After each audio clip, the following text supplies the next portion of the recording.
Hello, I'm Ramel Mustafa, Professor and Director of the Lawrence National Center for Policy and Management here at Ivey Business School. I'd like to welcome you to our first event of the year entitled New Year's Revelations, Contemplating the Canadian Economic Playbook for 2022 and beyond. This year, our event also serves as the official kickoff to the first annual Policython organized by our student organization, the Ivey Management and Policy Forum. Over the next few days, 74 students forming 26 teams from 6 leading Canadian universities will take part in learning sessions, networking events, as well as a case competition. To the participants, good luck. And to our student organizers, a big shout out for putting together a great program for your inaugural event. Also, let me take the opportunity here to thank Ivey Alumni, Ottawa chapter, Ivey Communications team, IT team, and events team for all your kind support. Now, the annual signature event, New Year's Revelations, is an opportunity for us to reflect and explore what lies ahead. As the new year rolls in, needless to say, our economy faces several headwinds. With the possibility of higher inflation and rising interest rates, ongoing supply chain woes, and labor shortages in many critical industries, with the digital revolution continuing to unfold, sparking creative destruction, a burning need for transitioning into a low-carbon economy in a country where many regions are rich in and economically dependent on hydrocarbons, and with another variant, yet again, raging on, it is no wonder that tenacious but wary Canadians have a lot on their minds. So how should Canada navigate through these currents, shore up its competitiveness, and ensure the future prosperity for all its citizens? This question, ladies and gentlemen, lies at the heart of the intellectual mandate of the Lawrence National Center. And who better to provide insights into Canada's current economic climate and future prospects than the former Governor of the Bank of Canada, Stephen Poloz, who is currently the chair of the Lawrence National Center Advisory Council. Steve, of course, needs no introduction, but allow me here to quickly say a few words. While serving as the Governor of the Bank of Canada from June 2013 to June 2020, Steve led Canada's monetary policy to address a number of major challenges. From continuing to build economic momentum after the Great Recession, to economic shocks from falling commodity prices, disruptions in trade and investments due to disputes with the cantankerous Trump administration, and finally, the most difficult first months of COVID-19. Governor Poloz's record, throughout his tenure, Canada was ranked among the top OECD countries in terms of macroeconomic stability.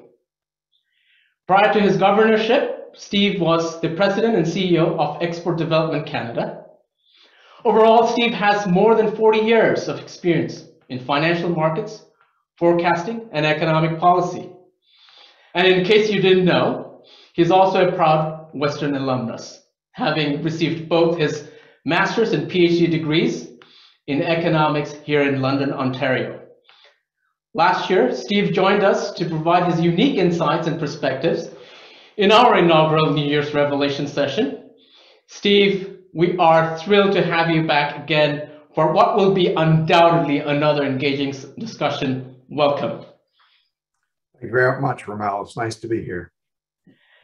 Also returning to guide the conversation is Lawrence National Center Policy Fellow, Paul Wells. Paul is a senior writer at Maclean's magazine, an award-winning author, and an award-winning journalist. He has covered many elections, conventions, budgets, prime ministers, and policy debates. He's also an alumnus of Western University. Thank you, Paul, for joining us again. Thanks very much, Ramel.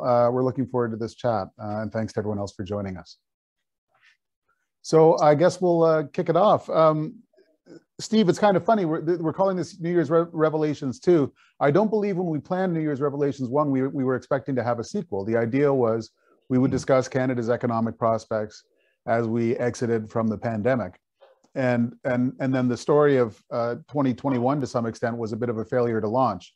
So now we're going to do it again. Now we're going to talk about Canada's economic prospects as we exit the pandemic. And if we have another lousy year, we can just maybe get funding to make this an annual series, and then maybe by year 20 we can get it right. I think you'll agree that it's been a heck of a year. Our conversation today is going to be split basically into two sections. We're going to talk about where we are, the current lay of the land in the economy, and then we're going to talk about where we're going or where we should go, and what firms and governments can do to ensure and maximize Canada's long-term prospects. A year ago, when we first chatted, we spent a lot of time talking about the idea of a K-shaped recovery, a recovery that would largely have an upward sloping branch for large sectors of the economy, and then a downward sloping branch for some sectors that were essentially shut out of the new shape of the economy. Now that you look back on 2021 in its entirety and look forward to 2022, do you think that K-shape model is still a good one for describing what's likely to happen? Well, that's a great setup, Paul. You're right. Like they say, it's deja vu all over again. Another year gone by, and we find ourselves in the middle of another lockdown, and we're wondering the same questions almost. You know, how will the economy make out? And in particular, where inflation will end up, and what it all means for investors and for businesses. So looking back on the past now 2 years, there are a couple of takeaways that I think we need to bear in mind. The first is that the economy has persistently, throughout this period, done way better than the gloomy forecasts in the early months of the pandemic. And I don't think we should lose sight of that. That's an important surprise, especially for the economics profession. I think there's three important reasons for that. The first is that the starting point actually matters. We should all know this, but we began the pandemic with the economy in excellent condition. Inflation was exactly on target at 2%. Unemployment was at a 40-year low. Well, that's a really healthy position to be in when you're going to be hit by a shock like the COVID shock. Secondly, we had an outstanding fiscal response.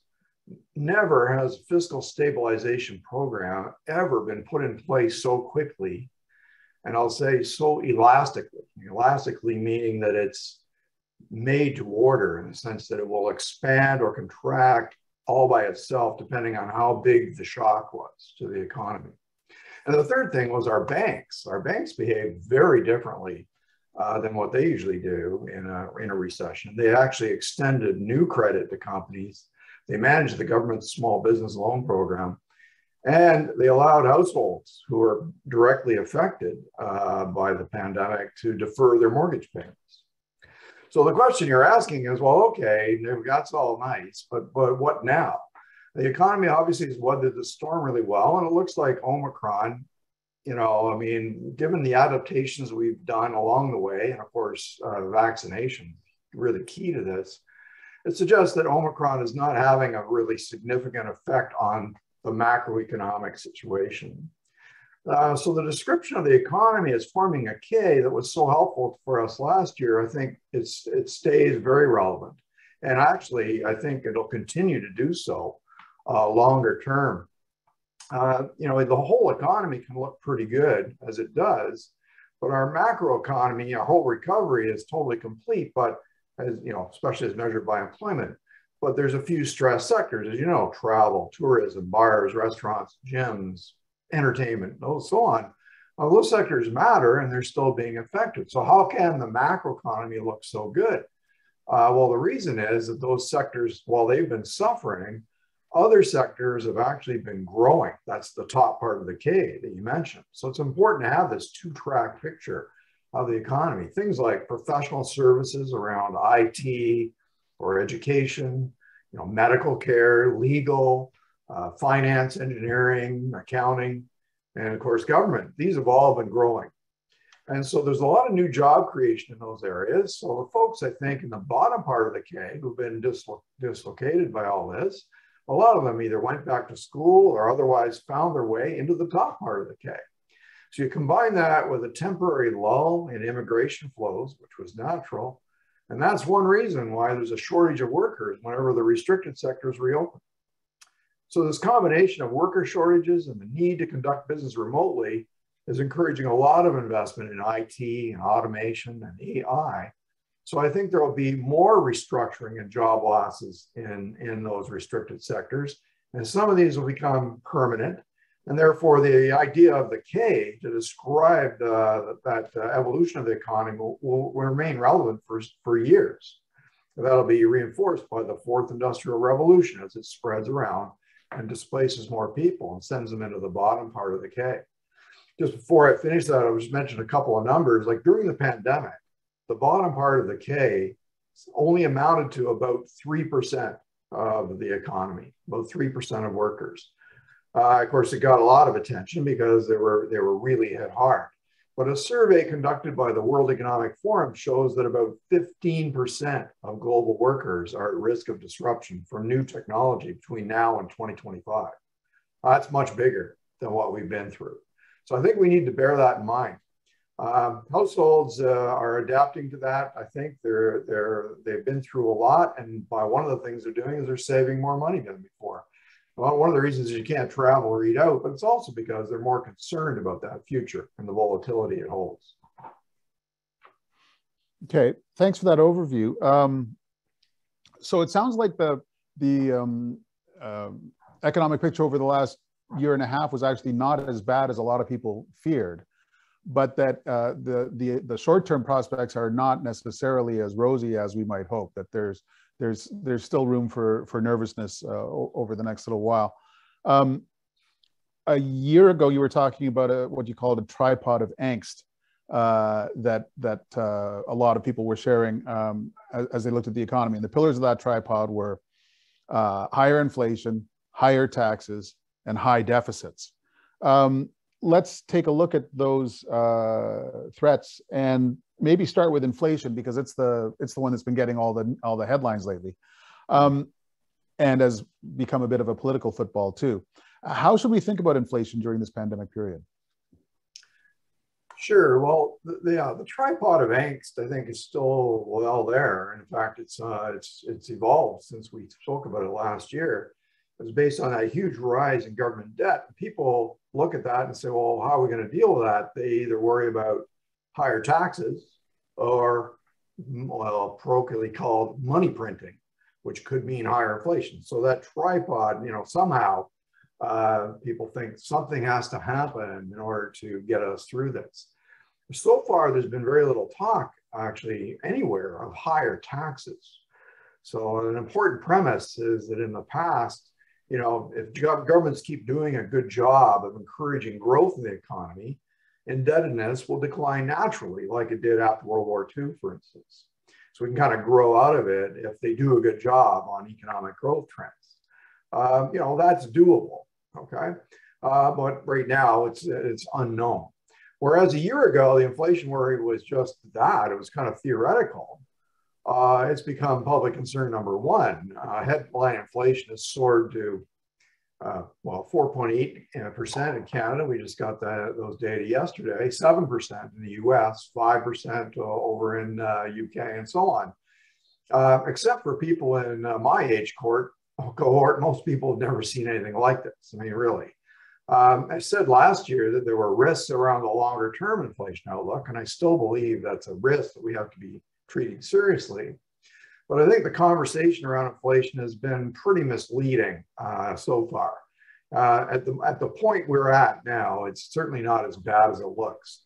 Let me just give you a couple of interpretations of that. It's important to understand, Paul, that prices in the economy fell in the early months of the pandemic. Literally went down. So we had deflation in a lot of sectors. No surprise, really. But things like I remember hotel rooms, you know, I paid like $450 in Toronto just before the pandemic. And I paid like $149 in Toronto in November of 2020, say 6 or 7 months later. Now that's a big amount of deflation.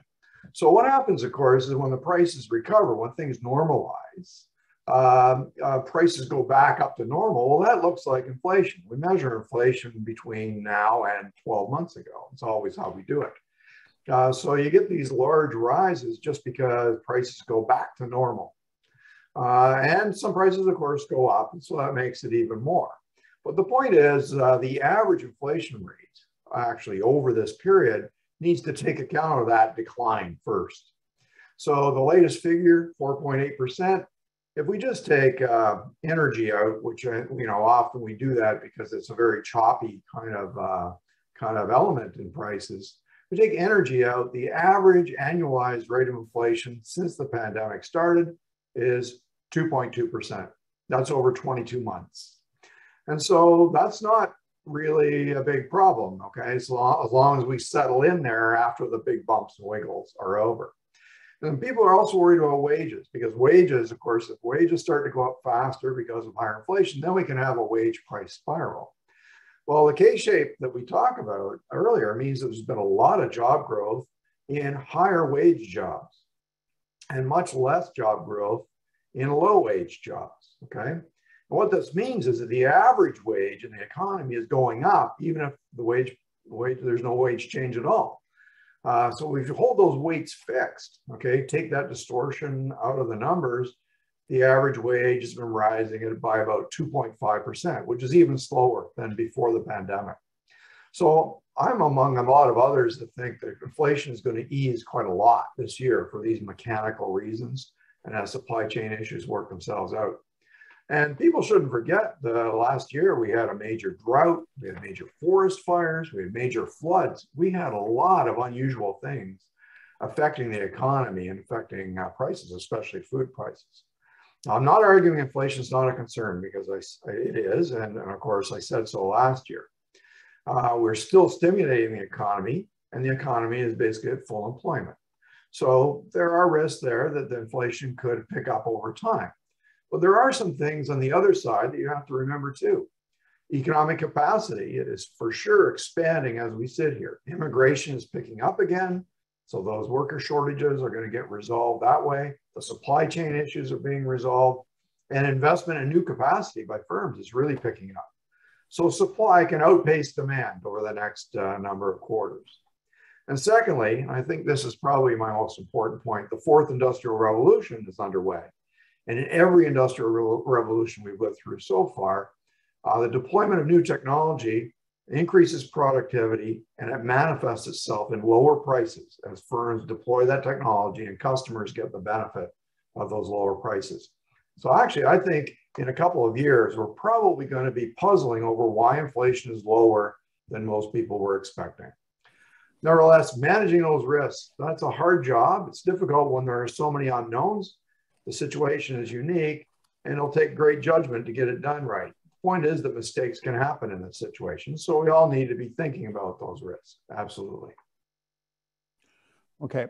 I'm remembering back when the pandemic broke out, you were still the governor of the Bank of Canada, and the Bank of Canada under your leadership took swift action to increase liquidity in the markets. And at that time, you said you weren't interested in kind of doing it by halves. You said no firefighter ever got criticized for using too much water. Now, you left that post in June 2020, now in retrospect, fairly early on in the crisis, and a lot has happened since then. Is there a blame? There's a blame game going on regarding high price levels. And the thinking is, if there's a lot of liquidity and the economy's productive capacity hasn't increased, then we would expect prices to go up. Do you put a lot of stock in that analysis?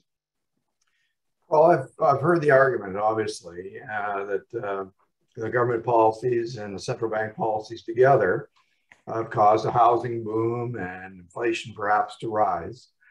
So I think we've got to keep our perspective here, Paul. I mean, it's important to remember what was avoided, okay? So in the spring of 2020, the headline that I remember best was this will be the worst recession since the Great Depression. You remember that, right? So I agree that all the ingredients of the second Great Depression were there. But what did we have instead? We had the shortest economic downturn in history because of those prompt actions, okay? So we avoided something that could have been very, very difficult and long lasting. It could have been depression, of course. So at this stage, though, you're right, with the economy operating more or less at full capacity. I mean, think about it. Unemployment's back where it was when this all started. And we're hearing that there's pretty well 1 million job vacancies in the economy, which is our brand new record. We've never had anything like that. And inflation's already higher than expected. So the next phase clearly is the normalization of those policies, as both the Fed and the Bank of Canada have made clear. So that normalization process, I don't know exactly how it's going to unfold, but for sure, it is the next stage of this recovery. On that point, and something kind of brand new that I'm going to throw into this discussion, the Parliamentary Budget Officer has been so bold lately as to suggest that the $100 billion in fiscal stimulus that the feds are planning over the next 3 years is not needed, precisely because of the economic situation you're describing. Do you think that the Parliamentary Budget Officer has a point?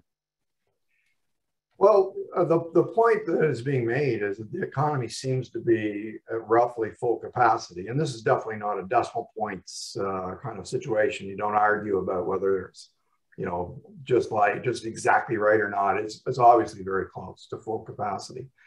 So the question, though, is, yes, does the economy need more stimulus? Well, no, but everything that the government has in its program should not be thought of in the same way. So, as I mentioned before, that most of the programs that were developed for the pandemic were elastic programs. So, you know, and let's take CERB as an example. Well, if you were displaced by the pandemic, you applied for CERB, and, you know, within a couple of days, certainly that same week, you started getting some money.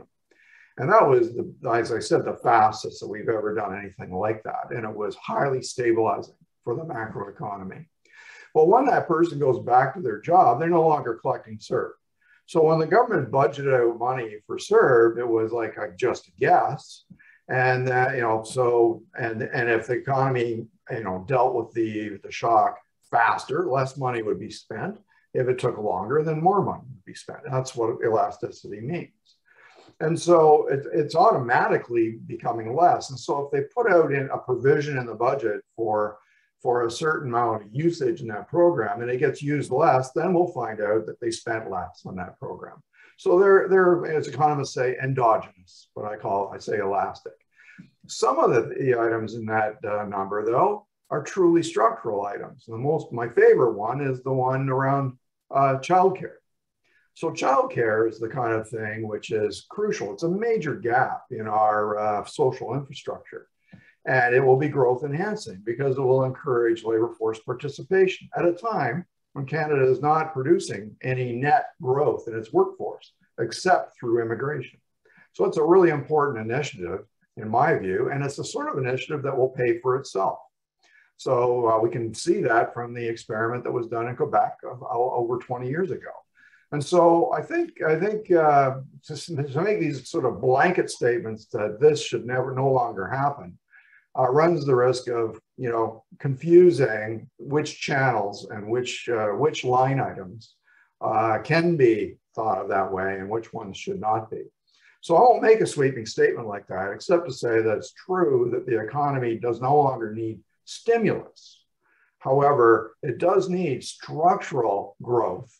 And that's some of the things you want to talk about later on. You know, those things that encourage the potential of the Canadian economy to grow a few tenths faster will pay off for generations.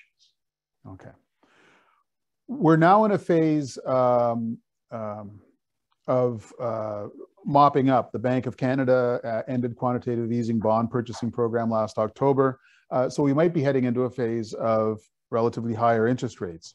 What would a higher interest rate regime mean for things like fiscal debt, possibly having to raise taxes to pay back debts? And what do higher interest rates mean for Canadian consumers and for businesses? Well, I guess first of all, it's important to understand that the normalization of interest rates will be a process. It's the pace, however it happens, will depend very much on how the economy is actually absorbing that new path, how it reacts along the way. There could be volatility in bond and stock markets along the way, for example. There could be volatility in house prices. The economy may react differently than in the past because of the high levels of debt that you're mentioning. So we'll have to see. Balancing the forces of demand and supply in the economy is never a simple task. It sounds really easy in concept, but it's not. And it's especially challenging when there are so many structural changes going on, positive ones and negative ones. So one thing we can take comfort from is that all the mortgages that have been issued in recent years have all been stress tested to make sure that the household can manage, a couple hundred basis points of interest rate rises, right, without running into serious difficulty. So that's an important thing. The government itself, although the level of debt has increased quite a lot as a share of the economy, debt service is about as low as it's ever been because of how low interest rates are. And so interest rates, if they rose, by, I don't know, 2 percentage points, same experiment we think of for someone with a mortgage, that would leave debt service at a really low share of the economy. And the government has been lengthening the maturity of its debt to take advantage of those lower interest rates, locking in those bargains.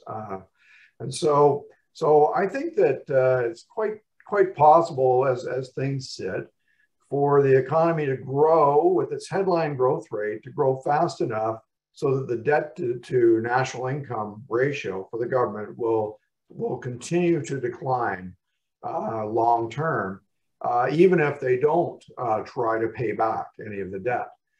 Speeding that up would mean probably either raising taxes or cutting some spending, as the PBO has suggested. And those are things that I have no comment on. It's just that the idea of speeding up that process may have merit if you want to prepare for the next rainy day, right? I think that's the issue maybe people have on their minds. But there are many, many ways of speeding up that line. But as long as you meet that technical requirement that the rate of interest that you pay on your debt is lower than the rate of growth in the economy, that means the share of the government's debt of the economy, of national income, will decline steadily. And so that's the baseline that's laid out in the budget. So in a world where we're hoping that debt will decline relative to GDP, then we need the GDP to do well, which means we need long-term growth and a productive economy. As if by magic, that leads us to the second half of our conversation, which is precisely looking beyond the recovery and growing Canada's productive capacity. This is the meat and potatoes of what Lawrence National Centre likes to talk about, and so I know you'll have a lot to say on that. Mm-hmm. Last year in New Year's Revelations 1, we discussed all the ways in which we could think about the economy's long-term growth potential. This year, as kind of a refresher, it might be helpful to touch on what it means to grow the economy's productive capacity in the long run, and maybe to focus on some of the key areas that should receive policymakers' attention to enhance that capacity. Sure. Well, you're absolutely right. So that condition I just outlined for debt service, the most important assumption in it is the potential or capacity growth rate in the economy. That trend line, and then you just add on to that the inflation rate, which we believe will settle back down to 2% in due course. So then what you might have is, let's say, 1% growth from labor force growth and another up to 1% growth from productivity. That would give you, say, a 2% trend line plus 2% inflation gives you a 4% nominal growth rate for the economy. And as long as the interest rate government is paying is below 4%, then that debt ratio will fall. So that's the simple math about it. So the economy is anchored by this growth trend line. It's determined by only two things, Paul, and that's labor force growth and productivity growth. And historically, labor force growth has been the main driver. The roots of our experience over the last 50 years are the post-war baby boom. Okay, the thing is that the boomers began to retire about 10 years ago. I'm obviously one of them. And the rest of them are going to retire over the next 10 years or so. So the consequence is that the global labor force growth is slowing as the population ages. And that means that global economic growth is going to slow to a lower trend line steadily in the years ahead. The main way for Canada to avoid this slowdown is to boost immigration. And Canada, of course, is doing that. It's one of the leading countries in this respect. The plan is to generate about 1% economic growth per year through immigration.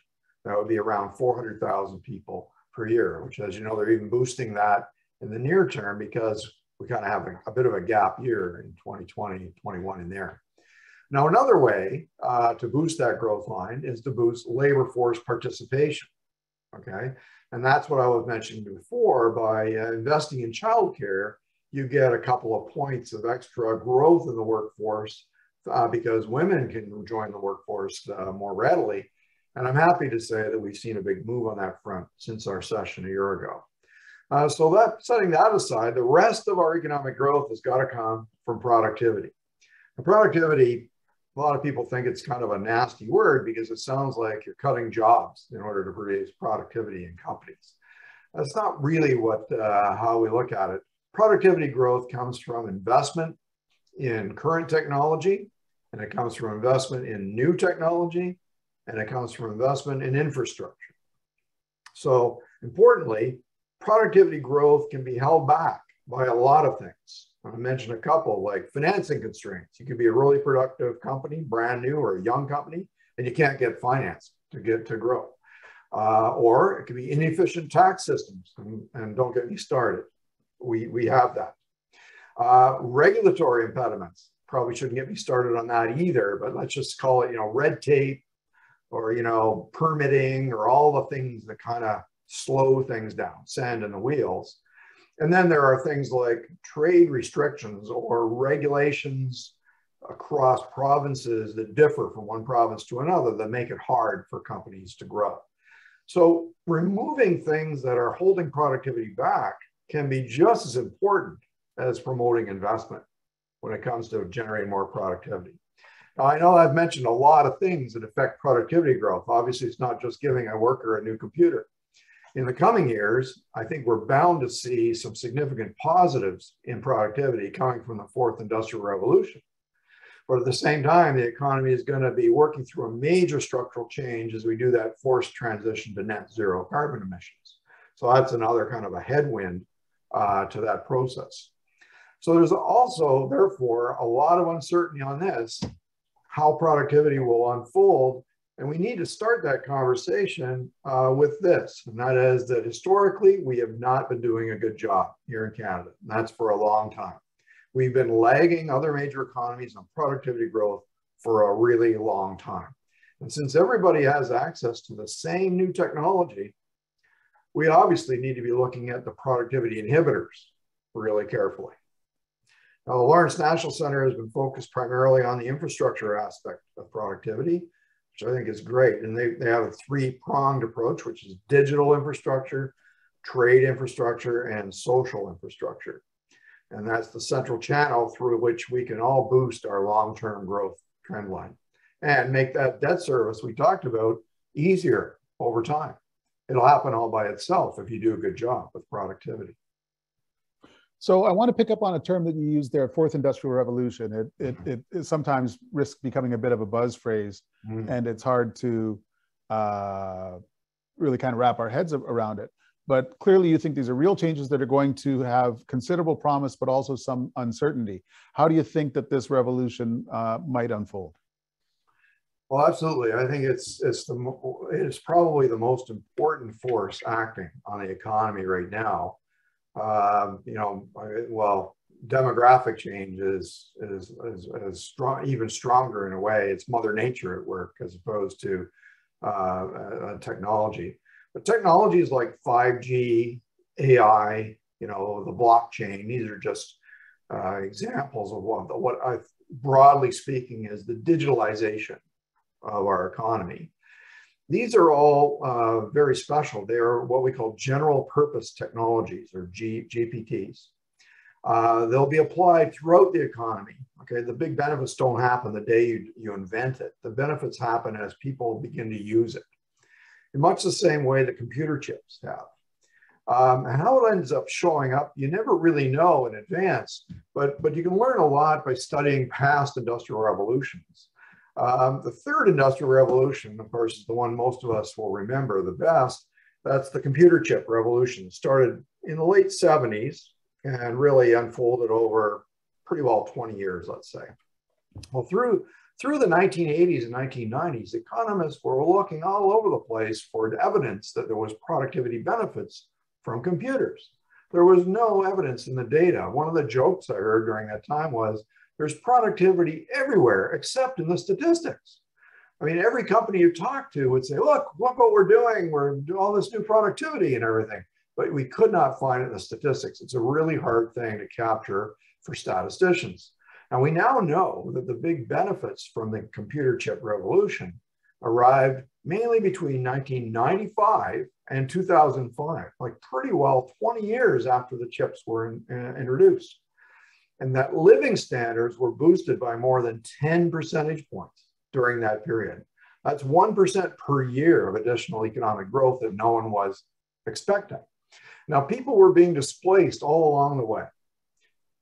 We remember, Paul, we coined the phrase jobless recovery during those two recessions, the 90s and early 2000s.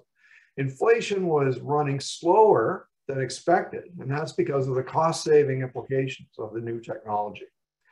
Now, I think the fourth industrial revolution will look similar to this. I mean, it's just getting started. The pandemic, I'm sure, accelerated it, but it's far from being over. We can expect something at least as big from digitalization as what we saw during the computer chip revolution.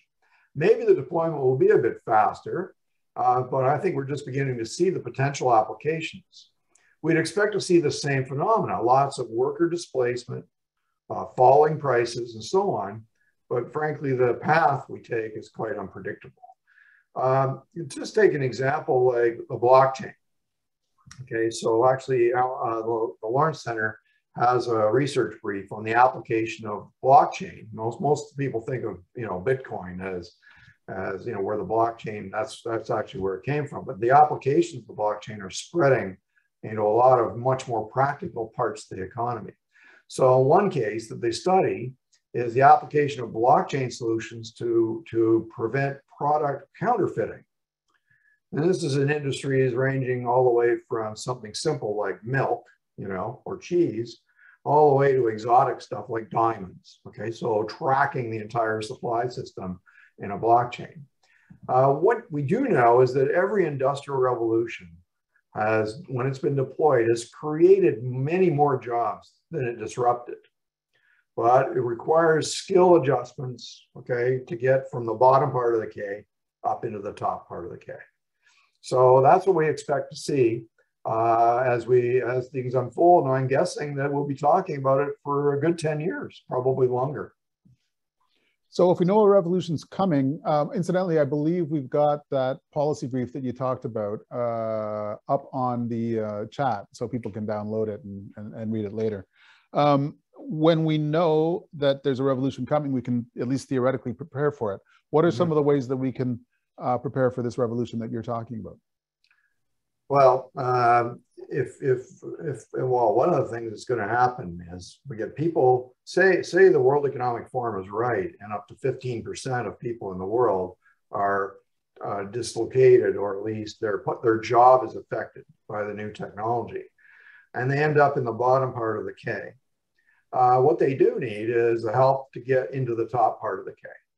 So I think companies can do a lot to help their employees find their way into a more productive job using the new technology, on the job training, or if necessary, a quick trip out, for a tune-up at Western, let's say, to get your tools upgraded. There will be disruption. AI is for sure going to be a powerful tool for prediction business. Economists are in the job of prediction. You know, I got my crystal ball right here. I mean, you cannot start the new year off without consulting the crystal ball. Well, AI may displace crystal balls. There'll be a greater need for us. We need to prepare for more job openings in the IT space. This is programming or even interpretation of results from data scientists. We need more data scientists and people who can take what data scientists generate and actually use that. So the data management will be important, data maintenance, database maintenance, all these sort of non-traditional jobs will emerge, while certain traditional jobs will be altered or possibly displaced. I mean, the ideal outcome is where the new technology enables higher productivity from an existing worker. That's the destination that you really want to achieve, possibly with some skills upgrading. So I think it's going to be in the best interest of firms to facilitate this, because at the same time, we've got that aging workforce problem, and that's going to mean a growing shortage of workers as the workforce ages. So I think the incentives are aligned here for companies to invest more in the future than they have in the past. I'm not saying companies don't do it now, because of course they do. Now, one potential thing that's going to come up along the way that we need to be prepared for is that all this data means that we have to be smarter and more organized around the business of data privacy. This touches a lot of legislative areas, and I know governments will have a way of turning those things into really big legislative problems that need a lot of consultation and work. That's the way this is going to go. I think they're going to have to put a priority on this, because the modernization is happening before our very eyes, and we're not quite prepared for that. So these are essential facilitators that the government can do to help that new technology reinforce that growth trend line you and I are talking about. If it means we get that thing up another 0.2 or 0.3 per year forever, those benefits accumulate through the generations much sooner. And the government's in a position to help us speed that up. Okay. When I think of productivity, I often think about innovation, the idea that an economy grows when it moves into new areas, does new things, does things in new ways. Unfortunately, Canada's got a bit of a long history of mixed results at best on innovation, and some of this government's key initiatives, like the supercluster initiative, have come in for some criticism. Where do you see Canada struggling on the innovation policy front, and how can we develop more effective policy to support innovation? Well, okay, that's a big one. You know, part of me wants to say that it's better to try and then fail than to fail to try. So at least we're trying, but we obviously come into this with some great strengths. We know that Canada has some fabulous starting points. We have one of the best education sectors in the world. It's a huge and growing export. That's a great channel for us to create a desire for people to immigrate to Canada. We have strong basic research, and we have actually a pretty strong startup community. Financing flows well there. But startups only become growth stories when they interact in the ecosystem they live in. Okay, so they don't just happen in a vacuum. People always talk about starting a business in your garage. Well, that's the proverbial vacuum. Once you've got it out of the garage, what matters is the interaction with the rest of the ecosystem that causes companies to grow. So you need an ecosystem where new products can get tested, fine-tuned, and importantly, scaled. We have a small economy, Canada. You know, the government can do a lot to strengthen that growth ecosystem. So, for instance, you know, if you can only say you're producing something and you're producing to specifications that apply to Ontario, and the specifications are different in other provinces, well, that just means you have a limited opportunity to scale right here in Canada. And so that's both those interprovincial regulatory differences, which I think are important to address if we want to harness this growth.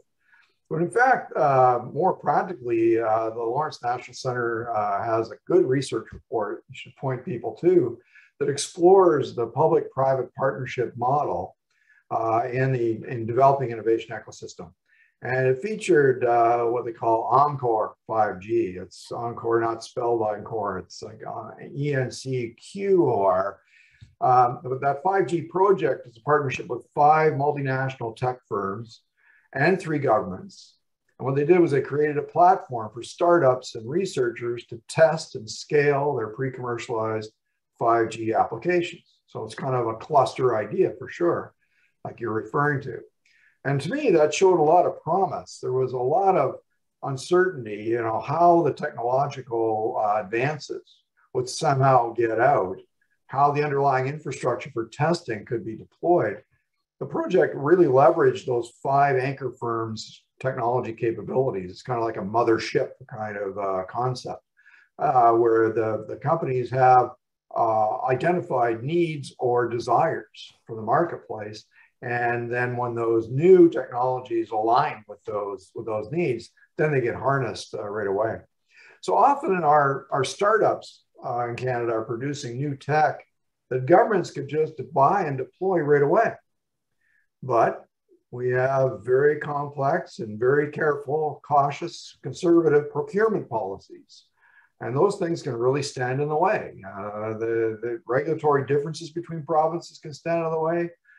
So often companies in Canada that start up, to grow, they have to export first before they can prove that they deserve to be sold in Canada, which is kind of backwards, right? There's more that we can do to encourage domestic-led growth before somebody's forced to export.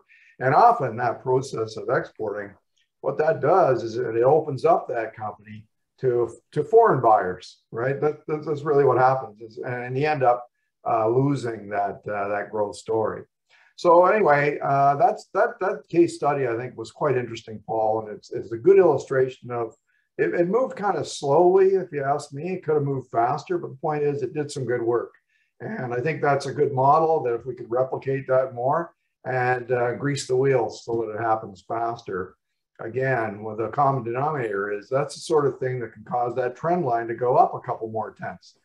The more we do that, the more we move from 2 to 2.5% growth, it's going to become much more easy to pay down that government debt pile that we've accumulated in the last 2 years.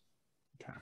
And I see our colleague Stephanie Scanlon at the Lawrence National Center is once again on the case, and that the study you've been talking about is also up in the chat for people who want to download and read it about Encore 5G.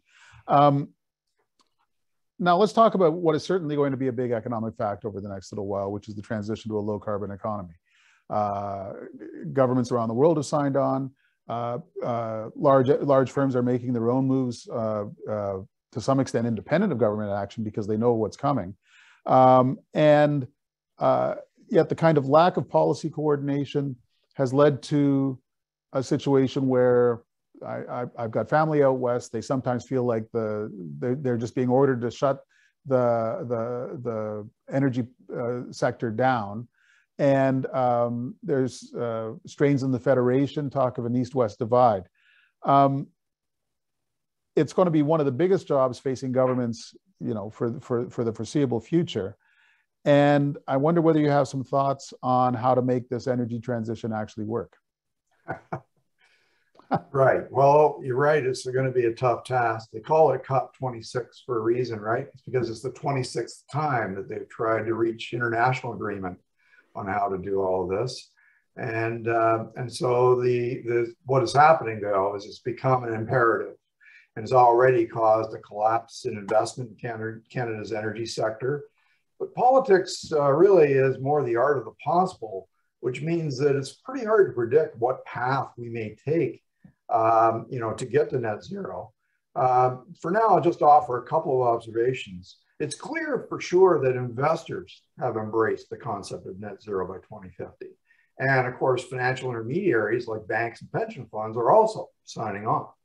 So that enforcement mechanism is leading companies to set out concrete plans to get themselves to net zero and demonstrating progress every year along the way. Well, that's a lot of response when it hasn't actually been mandated, by government.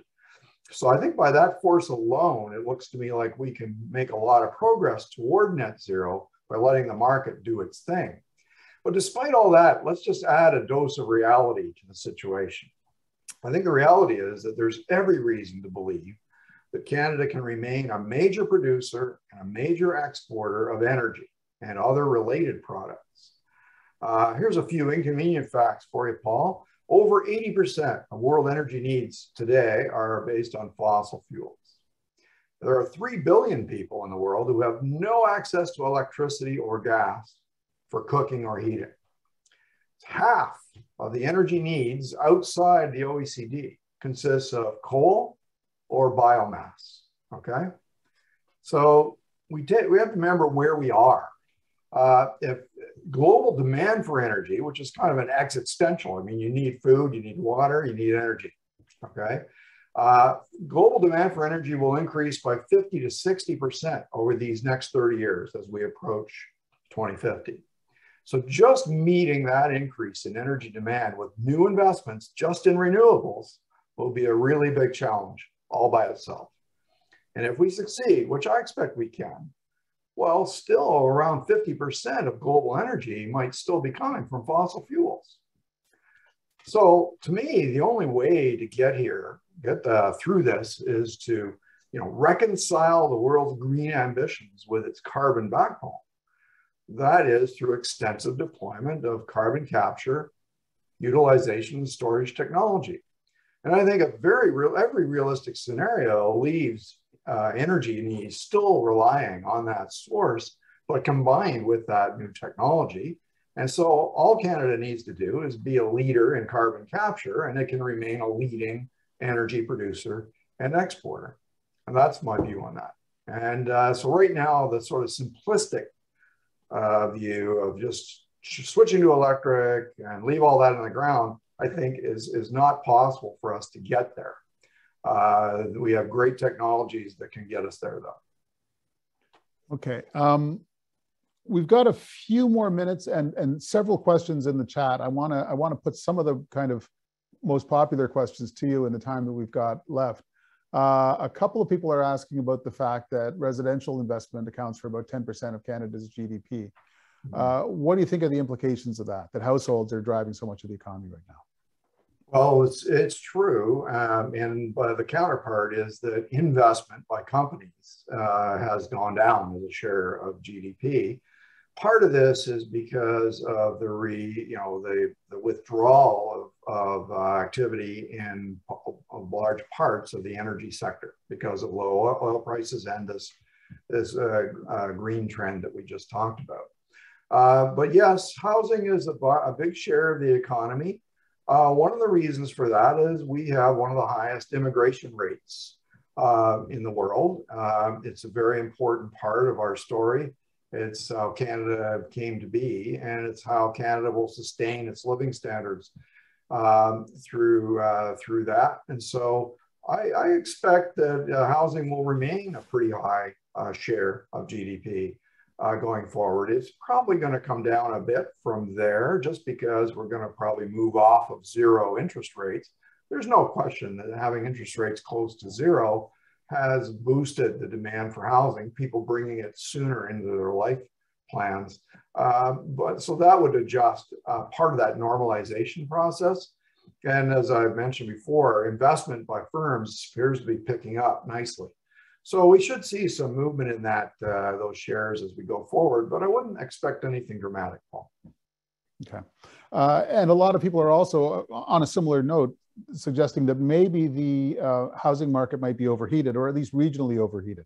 A lot of people are moving. They have the feeling that they can't afford to live in Toronto or in Montreal or in Vancouver. Does that hinder the economy's potential? Is it a problem that needs addressing, and how would one address it? Well, the business of housing access is obviously a problem. We've said over and over that one of the reasons house prices go up so much is because we have a lot of immigration. There aren't enough houses. So we need to be looking at ways of improving the supply situation.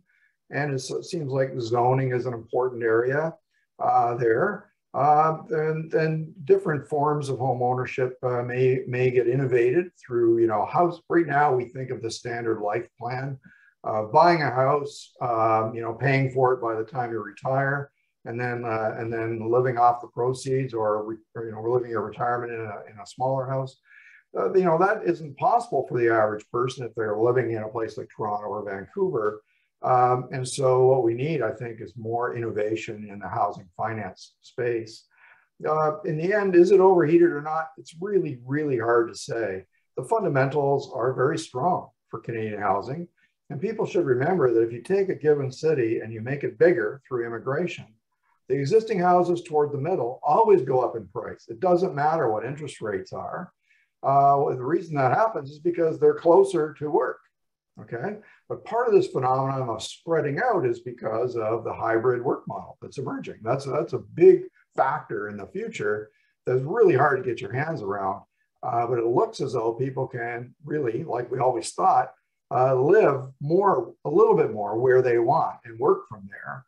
And to that extent, maybe we'll get more flattening out of those house price peaks, in central cities.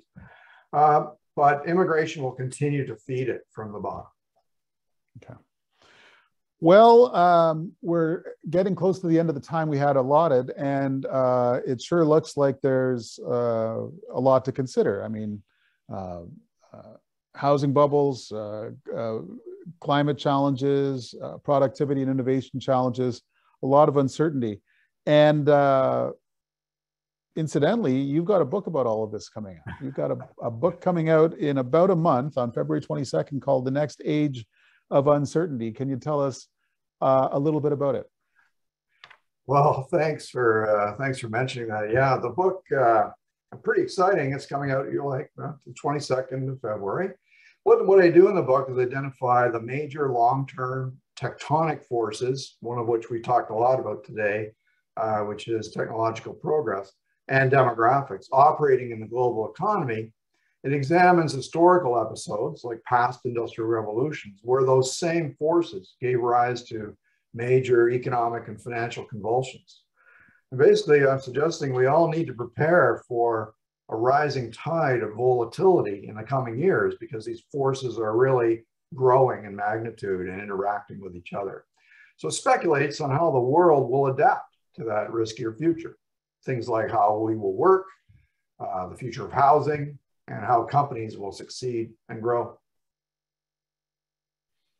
Okay. I think that, incidentally, I believe, yes, indeed, we have a link to your pre-sales for your book up there now. And I know authors really love advanced sales because that's an important stocking signal to our friends at Amazon and Indigo. So if anyone's interested in Steve's book, that's how to get it. That's how to make sure you get it first. I think that wraps up the time that we've got. And I think on that note, we will wrap up this conversation. Stephen Poloz, a friend of the Lawrence National Center, and always a insightful clarifier of a lot of these complicated topics. I want to thank you for taking the time to joining us today. And I want to thank everyone at home who's been watching. We've had a very good crowd, very large audience with a lot of questions. And I hope we were able to address some of the questions that you had.